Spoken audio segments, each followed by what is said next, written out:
Lizard brain on a train going down the drain. It's Rhyme and Reason 409. There's a rhyme and reason for your life. There's a rhyme and reason why you're here. Hey there, Tony here. How are all you former reptiles doing? You former fish, former slime. How are you doing today? And I think probably most of my listeners, and maybe some of the new ones tuning in, wouldn't agree with this, but most of my listeners realize you were never a former reptile. Humans we're not former reptiles, or, we don't have a lizard brain. You don't have a lizard brain. Let me just say that. Let me get it out there. You don't have a reptile brain, paleo-mammalian brain, and certainly no neo-mammalian brain. What is he saying, man? That's some $4 words over yonder. Well, those are actually words people use, and I think they love coming up with those multisyllabic words. And I love that one, multisyllabic. Sounds like you're slapping some pasta down on a dish or something. I don't know what.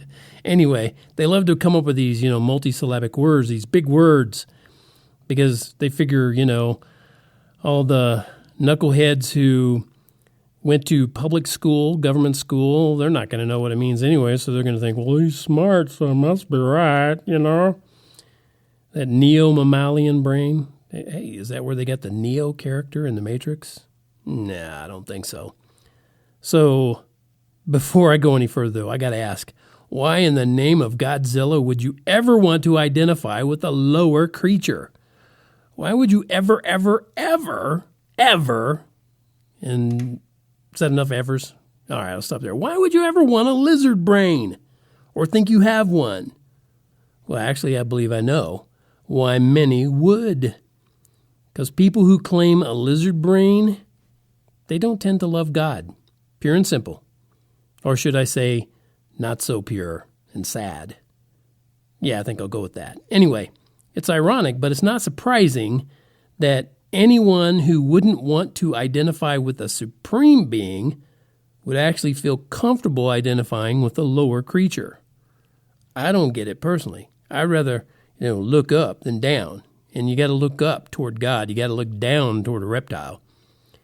And the dirty, broken world we live in is daily proof of where that identifying with a lower creature or where that kind of a worldview leads. So I keep seeing references to lizard brain popping up. Just saw it on LinkedIn, somebody posting on there about, our lizard brain, blah, blah, blah, blah. And I see well-known, established gurus in marketing and motivation. A couple of names come to mind, but I won't call them out on it right here and now. But they use that. There's one guy in particular, I think he's even written a book about the lizard brain, and he's a smart guy in the world of marketing, but he's stupid. That's just stupid. You don't have a lizard brain. Ay, ay, ay.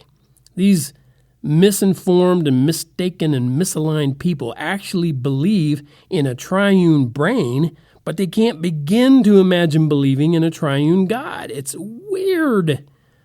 So weird life is out there. What people will believe so they don't have to believe in God. And that kind of belief leads to saying things like certain parts of your brain are older than others. They actually believe humans started with a brain stem.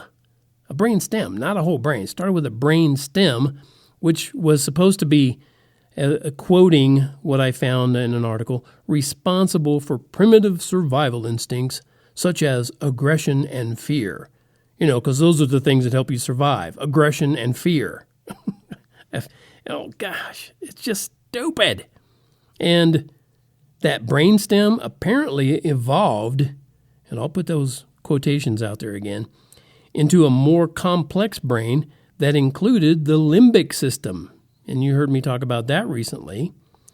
Dun dun dun dun dun dun dun dun dun dun limbo. No, okay. Limbic, not limbo. Limbic.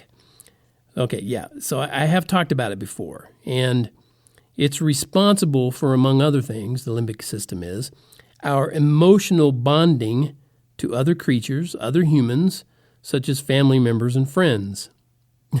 Get that? That was a quote from someone talking about the lizard brain.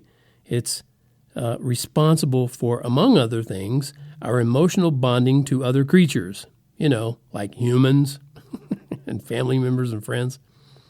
So you get that? The limbic system is responsible, not you or me, the system. So if you're incapable of showing your wife some love, dude, just remember it's not you.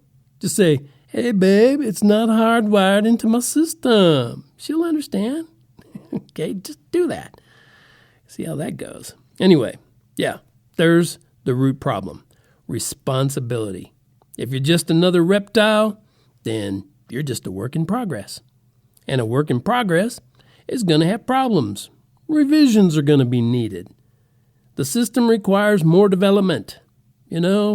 Just wait till version 10.0 and then 11 and then 20 and 50 and finally you get to 100.0. Wait till that's ready. Wow. Humans will be, to coin an overused term, amazing. And maybe we can speed up the process by figuring out how to make that amazing hybrid human. Can't wait for that. The one that's mostly human but part robot and android. Yeah, that'll be cool. God, can you imagine? Let's imagine it together. Imagine all the people turning into part people. Okay, how about this?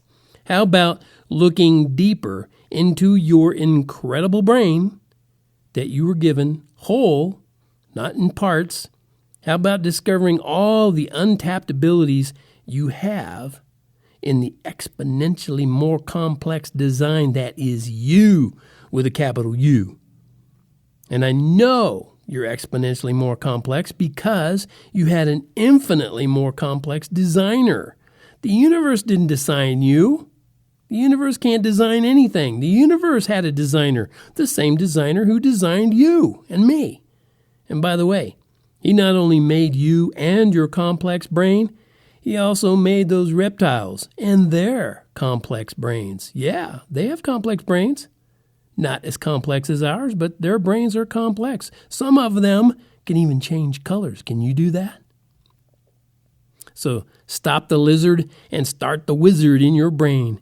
You were well made with a wholly human brain.